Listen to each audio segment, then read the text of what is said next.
Chapter 131 कृषक का भयंकर रूप। अब आगे अंबिका उस कमरे से निकलकर बाहर आ जाती है। वेद आगे आगे चल रहा था और अंबिका उसके पीछे।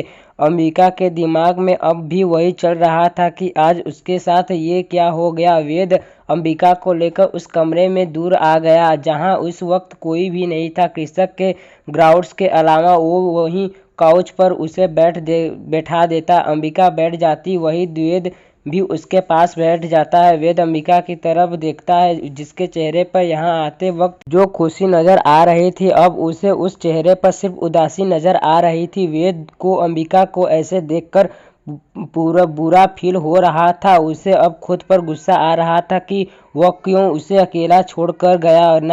ना ही वो जाता और ना ही ये सब होता। वह अंबिका से कहता, भाभी आई एम सॉरी। अंबिका उसके मुंह से सॉरी सुनकर कंफ्यूज होते हुए उसे कहती है, तुम क्यों सॉरी बोल रहे हो वेद अपनी बूझी आवाज में ही कहता है कि भाभी भी अगर आपको अकेला छोड़कर नहीं जाता तो यह सब नहीं होता। सब मेरी ही लापरवाही की वजह से हुआ है। अगर मैं वह बोल ही रहा था कि अंबिका उसको ताकते हुए कहती है, वेद तुम्हें सॉरी फील करने की बिल्कुल ज़रूरत नहीं है। कुछ से तुम्हारी वजह से नहीं हुआ है, समझे तुम। और वेद तुम्हें थोड़ी पता था कि ये हो जाएगा। हाँ, वेद उसकी बात पर अपने कान पकड़ कर कहता है, नहीं भाभी मेरी ही गलती है, आई एम सॉरी भाभी। आगे से अंबिका उसके साथ कान से हटाते हुए कहती है, वेद क्या कर रहे हो। मैंने कहा ना तुम्हारी गलती नहीं है तो नहीं है।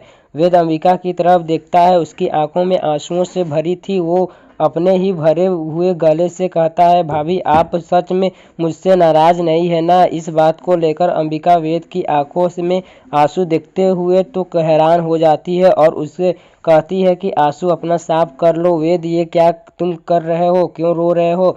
वेद कहता है, भाभी जब मैंने सुना कि उन लोगों ने आपके साथ ये कहते हुए वो अपनी बात अधूरी छोड़ देता है। फिर एक लंबी सांस लेते हुए कहता है, तब मुझे खुद पर बहुत गुस्सा आया। मैं अगर आपको यहाँ अकेले छोड़कर नहीं जाता तो ये बोलकर वो काउच से उतर कर फर्श पर घुटने के बलों बैठता हुआ कहता है, भाभी इस बार माफ़ कर दो। आगे से पक्का कभी ऐसा नहीं होगा। मेरे होते हुए आपको कोई छूने की हिम्मत ही नहीं करेगा। प्लीज़ भाभी मुझे माफ़ कर दो। अंबिका उसे नीचे बैठ के देखे अपने पैर पीछे करती हुई कहती है, वेद पहले तुम ऊपर उठो। और मैंने तुमसे कितनी बार कहा तुम्हारी कोई गलती नहीं है।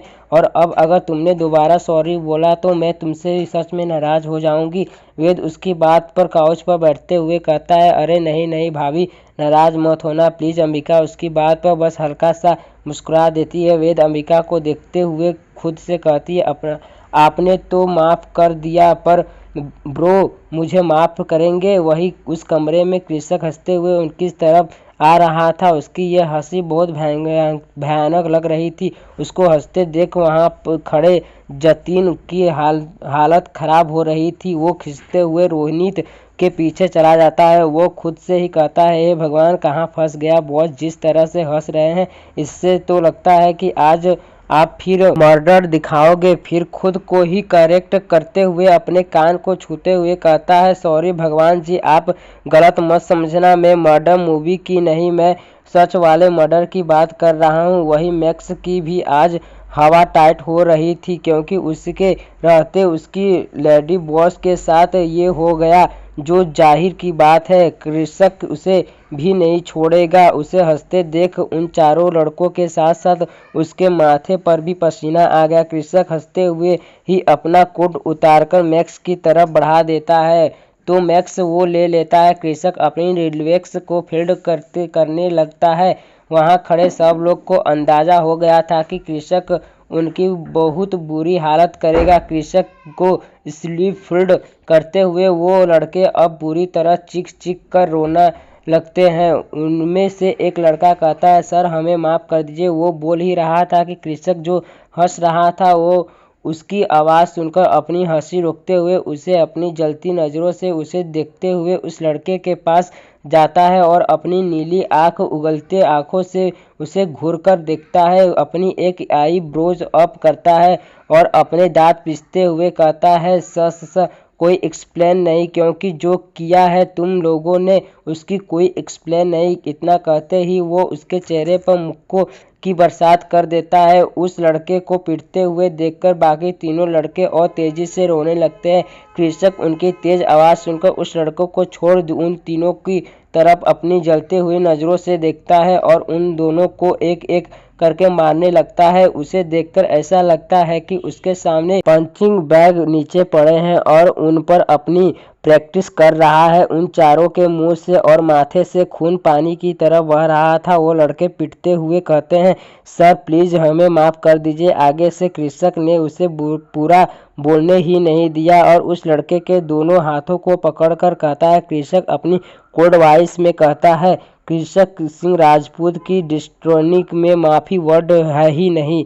ये कहते हुए उसके हाथों को पूरी तरह मरोड़ देता है, जिससे उस लड़के की चीख उस कमरे में गूंज जाती है। वो उसे चीखते हुए देखकर उसके हाथों को मोड़ते हुए ही एक वर्ड चबा चबा कर कहता है, इन्हीं हाथों ने छुआ था तूने उसे। ये कहते हुए वो झटके से उसके हाथ को मोड़ देता है। उसके मोड़ते ही उसके हाथ से हड्डियां टूटने की एक तेज आवाज़ आती है, जिससे वो दर्द से बिलख पड़ता है और जिससे उसकी दर्द भरी चीख में और इजाफा हो जाता है। कृषक उसे छोड़कर दूसरे लड़के के हाथों को पकड़ते हुए भी यही करता है, जिससे उसकी चीख भी निकल जाती है और वो भी दर्द से चीख पड़ता है। उनकी हालत देखकर वहाँ खड़े किसी को भी तरस नहीं आ रहा था। कृषक तीसरे के पास जाता है तो वो उसके पैर पकड़ते रोते हुए कहता है, प्लीज़ सर हमें माफ़ कर दीजिए, आगे से हम ऐसा नहीं करेंगे। कृषक उसकी बात को सुनकर उसके हाथ भी ऐसे ही तोड़ देता है। वो चारों लड़के जानते थे कृषक बस इतने में ही नहीं मानेगा, क्योंकि सबको पता था कि लड़कियों को छेड़ने वालों को वो हरगिज जिंदा नहीं छोड़ता। वो जब दूसरी लड़कियों के लिए किसी को माफ़ नहीं करता, यहाँ तो उसकी वाइफ को इन लोगों ने छुआ है तो माफ़ी का सवाल ही नहीं उठता। पर फिर भी वो लोग अपने ऐसे टूटे हुए हाथ दर्द से तड़पते हुए कहते हैं, अब तो आपने हमें सज़ा भी दे दिया, हम तो हमें छोड़ दीजिए सर, प्लीज़ प्लीज़, अब आगे से ऐसा कुछ नहीं होगा। उनकी बात पर अभिनय भयंकर हंसते हुए कहता है, हाँ हाँ छोड़ दूँ, ताकि फिर कल ठीक होने के बाद फिर किसी दूसरी लड़की के साथ ये हरकत करो। बिल्कुल नहीं। कृषक सिंह राजपूत गलती करने वालों को सिर्फ मौत देता है, सिर्फ मौत। ये कहकर वो अपने पॉकेट से माउजर निकाल लेता है, जिसे देख उन चारों की आंखें डर पूरी तरह खुल जाती है और ज़्यादा डर जाते हैं और उससे छोड़ने के लिए कहने लगते हैं।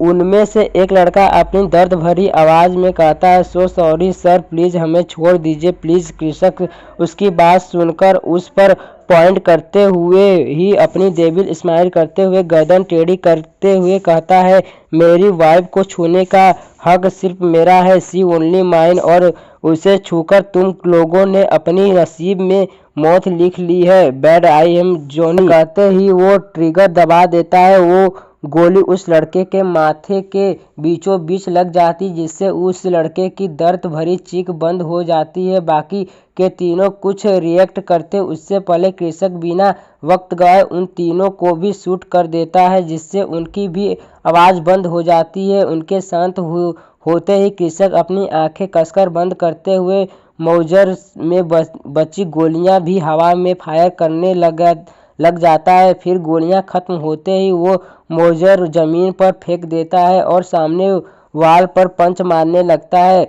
उसे ऐसे करते देख रोनीत, समीर और मैक्स आ जाते हैं और उसे रोकने लग जाते हैं। रोनीत उसके हाथ को पकड़ते कहता है कि कृषक शांत हो जा यार, तू खुद को चोट मत पहुंचा। उसका साथ देते हुए समीर कहता है, हाँ यार, ये भाभी देखेगी तो उन्हें कितनी तकलीफ होगी। अभी तुझे उन्हें संभालना चाहिए और खुद तू बेकाबू हो रहा है। कृषक जो उनसे खुद को गुस्से में छुड़ा रहा था, वो उसकी बात सुनकर थोड़ा शांत होते हुए कहता है, हाँ तू सही कह रहा है।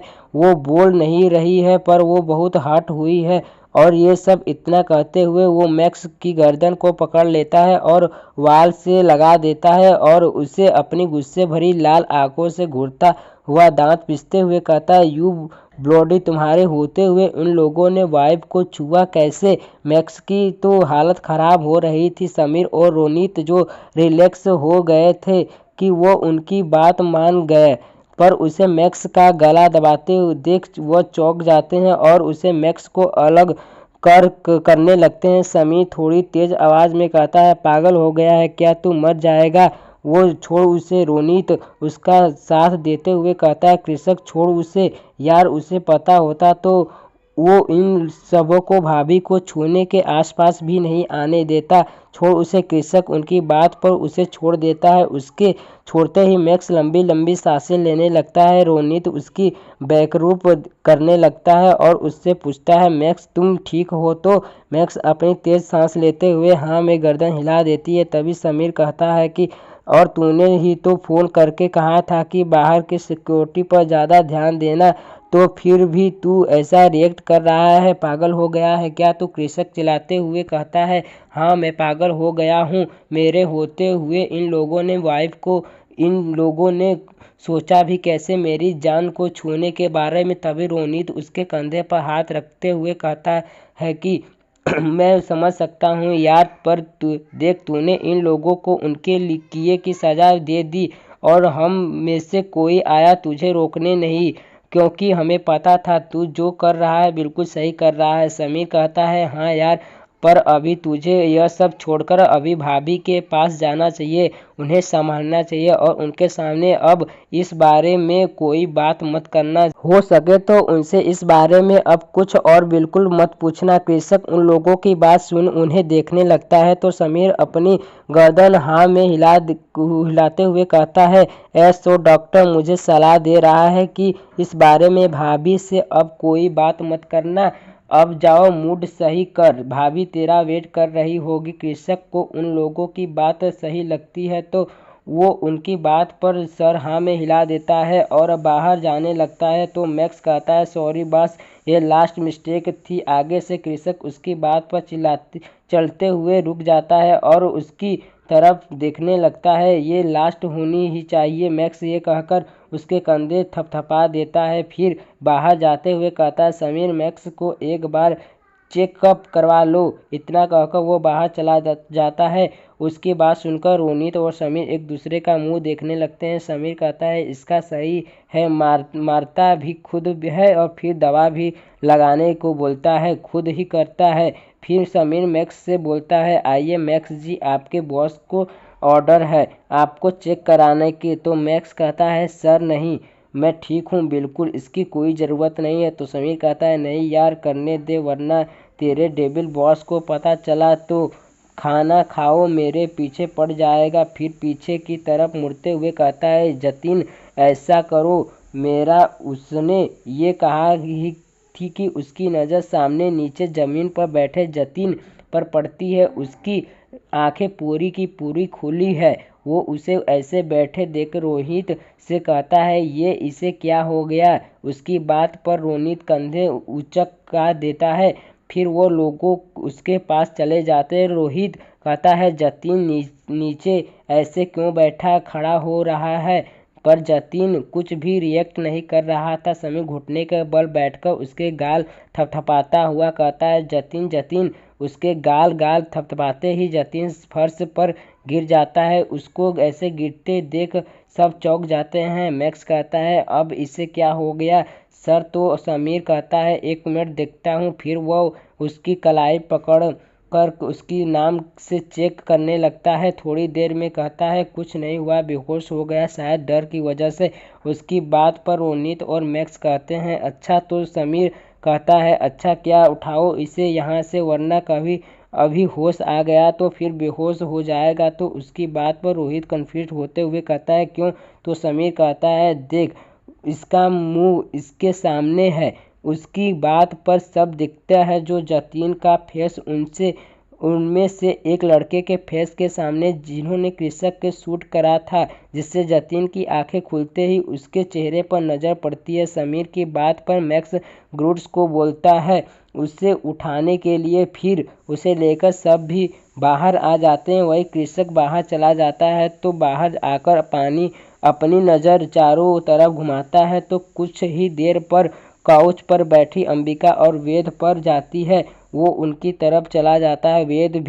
वेद की भी सामने से आते कृषक पर नजर पड़ जाती है तो वो वहां से उठ जाता है और वेद को उठता देख अंबिका उसे देखते हुए कहती है, अरे तुम फिर खड़े हो गए, अभी तो कहा था ना बैठ। वो बोल रही थी ही कि कृषक उसे आगे आकर कहता है, चलो वाइफ घर चलते हैं। तो अंबिका कहती है, ठीक है। इतना कहकर वो उठ जाती है। उसके उठते ही कृषक आगे चलने लगता है। अंबिका उसके पीछे चलने लगती है। कृषक तेज कदमों से आगे चल रहा था। जब वो अपने बगल में देखता है कि अकेला चल रहा है तो पीछे मुड़कर देखता है तो अंबिका धीरे धीरे आ रही थी और वेद अंबिका के पीछे आ रहा था। कृषक अंबिका को ऐसे चलते देख अपनी गर्दन नाव में हिला देता है और उसकी तरफ चला जाता है और उसको अपनी गोद में उठा लेता है और बाहर की तरफ चला जाता है। चैप्टर 132 कृषक का प्यार भरा टच। अब आगे कृषक अपनी गोद को में उठाकर आगे चला जाता है। कृषक के ऐसे वहां वेद और सब बॉय ग्राउंड के सामने गोद में उठा लेने से उसे अकवार्ड फील हो रहा था, पर वो कृषक से कुछ कहती उससे पहले ही कृषक की पॉकेट में रखा फोन रिंग करने लगता है। पर कृषक सामने देखते हुए चल रहा था, जैसे उसे रिंग नहीं सुनाई दे रही हो। अंबिका उससे कहती है कि मुझे नीचे उतार दीजिए और देख लीजिए किसकी कॉल आ रही है, पर कृषक उसकी बात पर कोई जवाब नहीं देता है। तभी दोबारा फोन रिंग होने लगता है और इस बार भी कृषक उस पर ध्यान नहीं देता है। इतने में वो लोग कार तक पहुंच गए थे। उन्हें पता आता देख वहां खड़ा बॉय गार्ड कार का डोर ओपन करता है तो कृषक अंबिका को पैसेंजर सीट पर बैठा देता है। अंबिका को पैसेंजर सीट पर बैठा देता है। देख बार बार खड़ा ड्राइवर समझ जाता है कि कृषक खुद ड्राइविंग करेगा और खुद कार से दूर खड़ा हो जाता है। कृषक अंबिका को बैठाकर दूसरी तरफ से ड्राइवर सीट पर बैठ जाता है और वहां से निकल जाता है। वो ड्राइवर करते हुए अंबिका की तरफ देखता है जो बिल्कुल खामोश बैठी थी। उसका खिला चेहरा मुरझाया हुआ था। उसकी आंखें रोने की वजह से सूज गई थी। वो एक टक बस खिड़की के बाहर देख रही थी। आज जब वो उससे उतारने के लिए बोल रही थी तो उसकी आवाज़ में आज सिर्फ उदासी ही थी। रोज की तरह वो कनक नहीं रही थी जो कृषक के चेहरे पर मुस्कान ले आती थी। कृषक के होटल में उसकी आंखों में एक बार भी नहीं देखा था क्योंकि उसकी हिम्मत नहीं थी अंबिका को देखने की। उसने अंबिका को हमेशा स्ट्रांग देखा था, सबको संभालते देखा। वो तो पार्टी में आते हुए क्या क्या सोच रहा था, पर आज जो हुआ उससे अंबिका का खिला चेहरा मुरझा गया और उसको उसने टूटते हुए देख रहा था। कृषक को तो भी थोड़ा तोड़ा रहा था। उसको ऐसे रोते हुए कृषक का दिल तड़प रहा था और अब अंबिका को ऐसे खामोश देख उसके दिल में दर्द उठ रहा था। कृषक से उसका उतरा हुआ चेहरा नहीं देखा जा रहा था। वो एक कदम से गाड़ी रोकता है और उसके तरफ पलटता हुआ उसे अपने सीने से लगा लेता है और कसकर खुद से चिपका लेता है और अपनी आंखें कसकर बंद करते हुए कहता है, जान मैंने उन्हें मार दिया है जिसने तुम्हें छूने की कोशिश की है। सब ठीक है। जो हुआ वो भुलाना आसान नहीं है, पर उसे याद करके तुम खुद को तकलीफ पहुंचा रही हो और तुम्हें ऐसे देखकर मुझे दर्द हो रहा है। ये कहते हुए उसकी आंखों से आंसू बह जाता है। वही अंबिका जो कब से खुद को रोके बैठी थी, वो कृषक के ऐसे गले लगाने से खुद को रोने से रोक नहीं पाती थी। रोते हुए कहती है, नहीं भूल पा रही हूँ उनकी गंदी छुअन।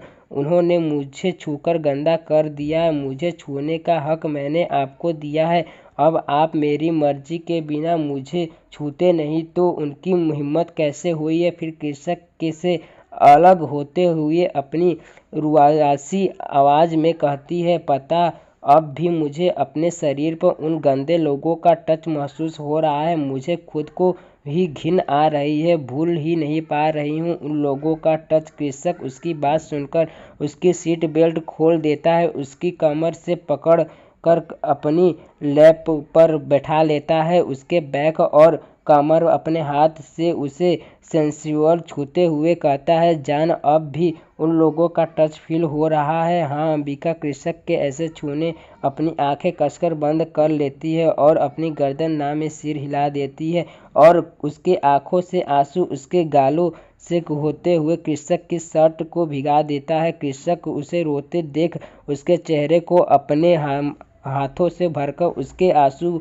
को पी लेता है और उसकी आंखों को चूमता हुआ कहता है, जान बस ऐसे रोकर तुम खुद को कमज़ोर मत बनाओ। इतना कहकर वो उसके माथे को चूम लेता है और सीने से लगा लेता है। अंबिका भी खुद को उसके सीने से छुपा लेती है और अपनी आंखें बंद कर लेती है। कृषक उसे ठीक से अपनी गोद में बैठाकर कार स्टार्ट कर देता है और वहाँ से चला जाता है।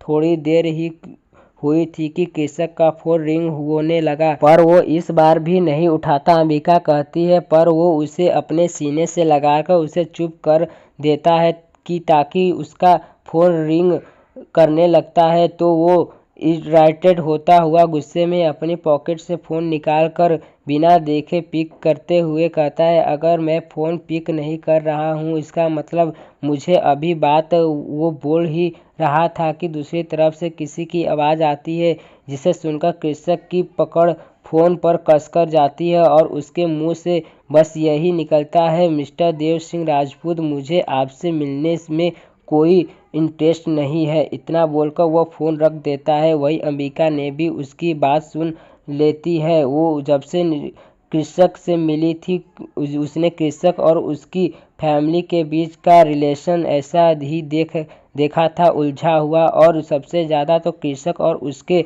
डैड का रिश्ता। कृषक का उन्हें देखकर पैनिक करना और उनसे सीधे मुंह बात करना उसे सोचने के मजबूर कर देता था कि ऐसा क्या हुआ था कृषक अपने डैड से इतनी नफरत करता है, पर उस नफरत में कुछ और भी छुपा था जो वो जानना चाहती थी। वो उससे जब भी पूछने चाहती थी, पर कृषक के गुस्सा करने की वजह से वो कुछ वक्त बाद जब वो अच्छे मूड में हो तब वही समुद्र के किनारे जहाँ समुद्र की लहरें वहाँ बिछी रेत को भिगो रही थी, वही उसी रेत के बीच में एक रोमांटिक माहौल रेडी था जो उस समुद्र के किनारे को और भी सुनहरा बना रहा था। समुद्र की लहरें जहाँ रेत को भिगो रही थी वहीं वहाँ थोड़ी थोड़ी आगे लगी दो चेयर और टेबल को छूती हुई जा रही थी और उस टेबल पर हॉट शेप केक भी रखा हुआ था जिस पर आई लव यू निहारिका लिखा हुआ था और साथ में शैंपेन की बोतल भी रखी हुई थी और उस टेबल के पास आने वाले रास्ते के दोनों फेरी लाइट्स से सजाया हुआ था और रेड ब्लाउज और फूल की लड़ियां लगाई हुई थी और नीचे भी रेड एंड पिंक ब्लाउज बिखरे हुए थे। आज वो बीच का किनारा बिल्कुल शांत था, वहाँ एक लड़के के अलावा कोई नहीं था। उस लड़के ने वाइट शर्ट के साथ ब्लैक कलर का ब्लेजर कैरी किया था और बालों को अच्छे से जेल से सेट किया था और हाथ में मिटेड एडनिसर और वॉच पहनी हुई थी। कुल मिलाकर वो लड़का बहुत ही हैंडसम लग रहा था। वो लड़का अपने एक हाथ में रेड फ्लावर का बुके लिए अपनी वॉच में देखते हुए इधर उधर टहल रहा था और बड़बड़ाया जा रहा था, 9 बजे कितनी देर हो गई और ये नेहू की बच्ची अभी तक आई नहीं। फिर कुछ सोचते हुए ही कहता है, कहीं कृषक के बच्चे ने उसे मना तो नहीं कर दिया कि मुझसे मिलने ना जाए ताकि मैं परेशान हो जाऊं। जी हाँ, ये कोई और नहीं हमारा यश बाबू थे जो टहलते हुए शिकायतें कर रहे थे। फिर खुद को समझाते हुए यश कहता है, नहीं नहीं यार, मैं भी ना कुछ भी सोच रहा हूँ, उसने मना नहीं किया होगा तो फिर अभी तक वो बोल ही रहा था कि उसकी नज़र के सामने आती निहारिका पर पड़ती है जिसने रेड कलर का ऑफ शोल्डर गाउन पहन रखा था और अपने काले लंबे बालों का फैंसी सा बाउन बनाया हुआ था और आंखों पर हल्का सा काजल और अपनी घनी पलकों पर मस्कारा लगाया हुआ था और होठों पर रेड कलर की ब्लॉन्ड लिपस्टिक लगाई हुई थी और हाथों में डायमंड का ब्रेसलेट पहना हुआ था जिसमें वो यश के दिल पर कहर ढाल के लिए तैयार थी। निहारिका को देखकर उसकी बात उसके मुंह में ही रह जाती है और उसकी आंखें खोली की खोली रह जाती है और अब उसका दिल तेजी से धड़कने लगता है। यश तो ऐसे हिप्नोटाइज्ड हो गया था, उसकी नज़रें निहारिका पर थम ही नहीं रही थी और वो ऐसे ही उसे देखते हुए उसकी तरफ बढ़ जाता है।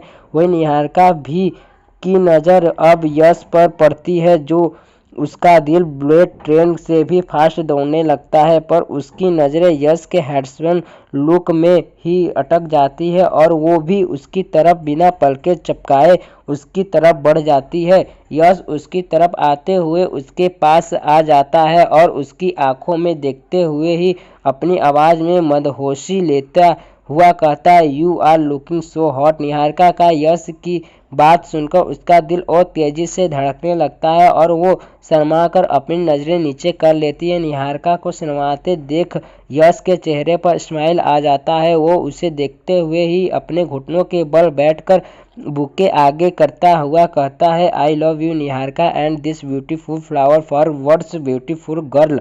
निहारिका यश ये के एस प्रपोज करने से फिर से शर्मा जाती है और अपनी झुकी पलकों को हल्का सा उठाकर उसे देखते हुए बुके ले लेती है। यश निहारिका से ऐसे ही बैठे हुए कहता है, अब तो बता दो अपना जवाब। निहारिका उसकी बात पर शर्माते हुए कहती है, हाँ। तो यश उसकी बात सुनकर खुश हो जाता है पर उसे छेड़ने के लिए कहता है, क्या है ठीक से बोलो जैसे मैंने बोला है। तो निहारिका उसकी बात पर एक गहरी सांस लेते हुए और अपने घुटनों के बल बैठ जाती है और अपने चेहरे पर स्माइल लाते हुए कहती है, आई लव यू। इतना कहकर वो रुक जाती है और अपनी पलकें झुका लेती है। तो यश उसके पास आता हुआ अपनी मदहोश आवाज़ में कहता है, चुप क्यों हो गई, आई लव उसके बाद क्या। तो निहारिका उसकी बात सुनकर उसकी तरफ देखते हुए बोली, आई love you to Yash ji. ये बोलकर वो वापस अपनी नज़रें नीचे कर लेती है। यश उसकी बात सुन खुश होते हुए एक्साइटेड होते हुए कहता है, सच में। तो निहारिका उसकी बात पर अपनी गर्दन हाँ हिला देता है। तो यश खुश होते हुए जोर से चिल्लाते हैं, यश यश। ये कहते हुए वो निहारिका के गले लगने लगता है पर अपने दोनों हाथों में उसे भरता है उससे पहले कि वह अपने हाथ हवा में रोक लेता। निहारिका जिसने ये सोचकर अपनी आंखें बंद कर ली कि वो उसे गले लगाने जा रहा है और उसका दिल एक पल के सीने से बाहर आने के तौर पर था, पर जब वो देखती है कि यश ने उसे अभी तक गले ही नहीं लगाया तो अपनी आंखें खोल कर देखती है तो यश को ऐसा हवा में ही रुके हुए देखकर कहती है, क्या हुआ, आप रुक क्यों गए। तो यश चिढ़ते हुए कहता है, तेरे इस देविल भाई की वजह से। इतना कहते हुए वो खड़ा हो जाता है। निहारिका तो उसकी बात सुनकर कंफ्यूज होते हुए खड़ी हो जाती है और कहती है, भाई की वजह से मतलब। यश चिढ़ते हुए ही उसे बता देता है, कृषक ने उसे उससे क्या कहा है। निहारिका उसके बात सुनकर हंसने लगती है। यश उसे हंसते हुए और चिढ़ जाता है और उसे अपनी आंखें छोटी करते हुए देखता है और कहता है, नीहू इतनी सीरियस बात है, मैं तुम्हें छू नहीं सकता और तू हंस रही है। तो निहारिका उसे चिढ़ते देख अपनी हंसी रोकते हुए कहती है, सॉरी अब नहीं हंसूंगी। यश उसकी बात पर कहता है, सॉरी बोलने की ज़रूरत नहीं, मेरी मजबूरी पर हंस मत। फिर अपनी आवाज़ में मदहोशी लाते हुए उसके चेहरे के करीब जाते हुए कहता है, पता है मेरा कितना मन कर रहा है तुझे गले से लगाने का। आज का दिन कितना स्पेशल है मेरे लिए। मेरी मोहब्बत मुझे आज मिल गई और मेरे सामने, और ऊपर से आज तो कितनी खूबसूरत लग रही है। पता है मैं कैसे खुद को तुझे छूने के से कैसे रोक पा रहा हूँ। फिर अपने दिल पर पॉइंट करते हुए कहता है, ये दिल है बुलेट ट्रेन से भी तेज धड़कता है और बस एक बात ही कह रहा है कि तुझे अपने सीने से लगा लूं और भी भर कर प्यार करूं। निहारिका जो हंस रही थी यश की ऐसी बातें सुनकर उसे देखने लगती है। उसकी बातें सुनकर उसके और इमोशनल हो रही थी कि यश उसके साथ साथ उसके भाई के बात की भी कितनी रिस्पेक्ट करता है। वो चाहता तो कृषक की बात काट कर उसके पास आ सकता था और निहारिका भी उसे आज नहीं रोकती। निहारिका यश की आंखों में देखते हुए एक कदम से ही यश के गले से लग जाती है और कहती है, भाई ने आपको मना किया है ना? मुझे तो नहीं। यश निहारिका के ऐसे गले लगाने से शॉक्ड हो जाता है। उसे उम्मीद नहीं थी कि निहारिका उसे खुद से गले लगाएगी। यश खुश होते निहारिका के कमर पर हाथ ले जाने लगता है, फिर अचानक से रुकते हुए कहता है, यार तुमने तो मुझे हक कर लिया, पर मैं तो तुझे छू भी नहीं। वो बोल ही रहा था कि निहारिका गले लगे हुए उसके हाथ पर अपनी कमर पर रख देती है और कहती है, अब ठीक है। निहारिका के ऐसे उसकी कमर हाथ रखने के से यश का एक जोर सा झटका लगता है। वो अपना मुंह निहारिका के बालों में घुमाते हुए उसकी खुशबू में खोने लगता है और उसकी कमर को सहलाने लगता है। वही निहारिका ने उसके साथ अपनी कमर पर रख तो लिया था, पर जैसे ही यश के हाथ उसकी कमर को टच होते हैं तो उसके शरीर में करंट सा दौड़ जाता है। उसकी तो हालत वो हो गई थी कि उसने खुद को इलेक्ट्रिक वायर को छू लिया हो। वही यश पर निहारिका के शरीर से आते महक उसे मदहोश कर रही थी। वो अपनी नाक से निहारिका के गले से में सहलाने लगता है और अपने हाथ से उसकी कमर को सहलाते हुए उसके फ्रेग्रेंस में खोने लगता है और उसमें खोते हुए उसकी कमर पर अपनी पकड़ कस देता है, जिससे निहारिका की आह निकल जाती है। निहारिका की आवाज़ सुनकर वो यश अपने होश में आता हुआ उसकी कमर उससे हाथ हटाते हुए कहता है, नहीं यार ऐसे नहीं, उसने साफ बोला है, मैं तुझे छू नहीं। बेशक तुम मेरा हाथ पकड़ कर रख रही हो, पर ये गलत हो रहा है ना? जब तक कृषक नहीं कह देता तब तक मैं खुद को तुझे टच भी नहीं करने दूंगा। निहारिका उसकी बात पर अलग होने लगती है तो यश जल्दी से कहता है, वेट, तुम क्यों हट रही हो? तो अभी तूने तो कहा उसने तुझे मना नहीं किया, तो ऐसे ही रहना बहुत अच्छा लग रहा है। निहारिका उसकी बात सुनकर मुस्कुराते हुए फिर से यश के गले लग जाती है।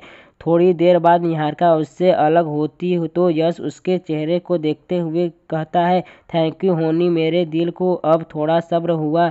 ये कहते हुए वो आगे चलते हुए अपने साथ बीच के किनारे ले जाता है और जहाँ उसने सेटिंग अरेंजमेंट किया था। निहारिका तो देखकर हैरान हो जाती है, यश ने इतनी खूबसूरत से ये सब अरेंज किया था। यश उसे ऐसे देखते हुए पूछता है, do you like it? Niharika अपने चेहरे पर स्माइल लाते हुए कहती है, बहुत ही अच्छा है, थैंक यू। हमारे स्टोरी को सुनने के लिए कमेंट करिए, लाइक करिए, सब्सक्राइब करिए मेरे चैनल को।